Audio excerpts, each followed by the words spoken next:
कांग्रेस की अंतरिम अध्यक्ष और रायबरेली से सांसद सोनिया गांधी ने कहा है कि कोरोना वायरस की दूसरी लहर के खिलाफ मोदी सरकार पूरी तरह फेल हो गई है।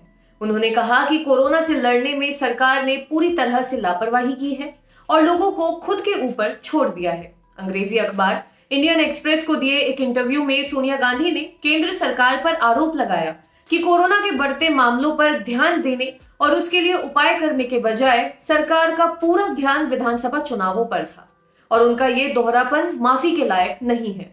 सोनिया गांधी ने इंडियन एक्सप्रेस से कहा, सरकार ने एक साल में कोई नई सुविधा नहीं बढ़ाई। सरकार के ही सीरो सर्वे ने देश में कोरोना की दूसरी लहर की चेतावनी दी थी। संसदीय समिति ने सरकार को कई सुझाव दिए थे और हम लगातार चेतावनी भी दे रहे थे, लेकिन सरकार ने किसी की नहीं सुनी, उल्टे हम पर भ्रम फैलाने के आरोप लगा दिए। सोनिया गांधी ने कहा कि हम लोगों के साथ मिलकर सरकार पर दबाव बना रहे हैं कि लोगों की जान से ज्यादा कुछ भी महत्वपूर्ण नहीं है।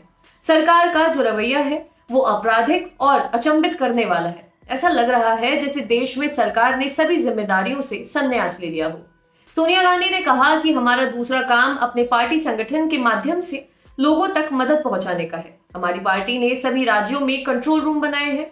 हम अपने संसाधनों का इस्तेमाल कर जरूरतमंदों की हर संभव मदद कर रहे हैं।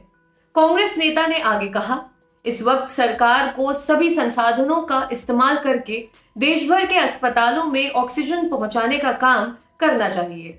देश भर में ऑक्सीजन की कमी से लोगों के मरने की खबरें दिल दहलाने वाली हैं। भारत दुनिया भर में सबसे अधिक ऑक्सीजन प्रोड्यूस करने वाले देशों में शामिल है। हम रोज 7,500 मीट्रिक टन ऑक्सीजन का उत्पादन करते हैं। हमारी जरूरतों को पूरा करने के लिए हमारे पास पर्याप्त ऑक्सीजन है, तो क्या सरकार हमें ऑक्सीजन की मौजूदा कमी का कारण बताएगी?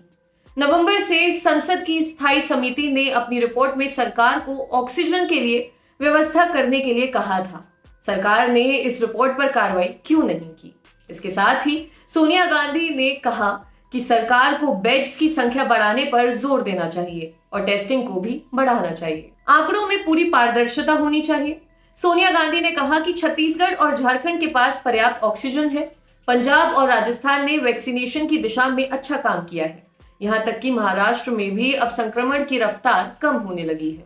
उन्होंने सरकार की नई वैक्सीनेशन पॉलिसी पर निशाना साधते हुए कहा कि किसी भी देश में इतनी असंवेदनशील और विभाजनकारी वैक्सीन पॉलिसी नहीं है। हमारे देश में वैक्सीन की 5 तरह की कीमतें हैं। हमारे अपने नागरिकों को वैक्सीन एक्सपोर्ट हुई कीमतों से ज्यादा देना पड़ेगा। ये कैसे उचित है? भारत सरकार को देश में सभी को फ्री वैक्सीन देना चाहिए। सोनिया गांधी ने प्रवासी मजदूरों के बारे में कहा कि उन्हें स्पेशल ट्रेनों के माध्यम से सुरक्षित घर पहुंचाया जाना चाहिए और सरकार को मनरेगा कामों को बढ़ाकर उन्हें अपने क्षेत्र में रोजगार देना चाहिए। इसके साथ ही सभी मजदूर परिवारों को बिना किसी देर के 6,000 रुपए प्रति महीना देना शुरू करना चाहिए। सोनिया गांधी का कहना है कि पिछले 1 साल से कांग्रेस पार्टी ने सरकार को पूरा सहयोग दिया है, लेकिन मोदी सरकार ने जिस प्रकार मेरे, मनमोहन सिंह और राहुल गांधी के सुझावों पर घृणा के साथ जवाब दिया, उससे मुझे बहुत दुख हुआ। ये समय विपक्षी नेताओं पर हमला करने का है या साथ काम करने का है? हमारा मानना है कि कोरोना से युद्ध आपके बनाम हमारे बीच की लड़ाई नहीं है, लेकिन ये हमारे और कोरोना के बीच की लड़ाई जरूर है। इसलिए ये लड़ाई राजनीतिक से परे है। हमें इस लड़ाई को एक राष्ट्र के रूप में मिलकर लड़ना होगा। मोदी सरकार को यह महसूस करना चाहिए कि लड़ाई कोविड के खिलाफ है, ये कांग्रेस या अन्य राजनीतिक विरोधियों के खिलाफ नहीं है। इस लड़ाई में हमें सभी स्टेक होल्डर्स को एक साथ लाना होगा, लेकिन दुर्भाग्य से मोदी सरकार ने कभी ऐसा प्रयास नहीं किया है। कोविड के दौरान चुनावी सभाओं पर सोनिया गांधी ने कहा कि सही है कि किसी महामारी के बीच इस तरह की चुनावी रैलियां नहीं होनी चाहिए। मैंने अपने पार्टी में ये सवाल उठाया भी, लेकिन आप अकेले इसे नहीं रोक सकते। ये चुनाव आयोग जैसी संस्थाओं के निर्देश पर हो रहा था। कम से कम हमारी पार्टी ने इसे कम किया और कुछ समय पहले बंद किया। हालांकि इतना काफी नहीं था। आपके लिए खबर लिखी थी हमारे साथी ओम ने।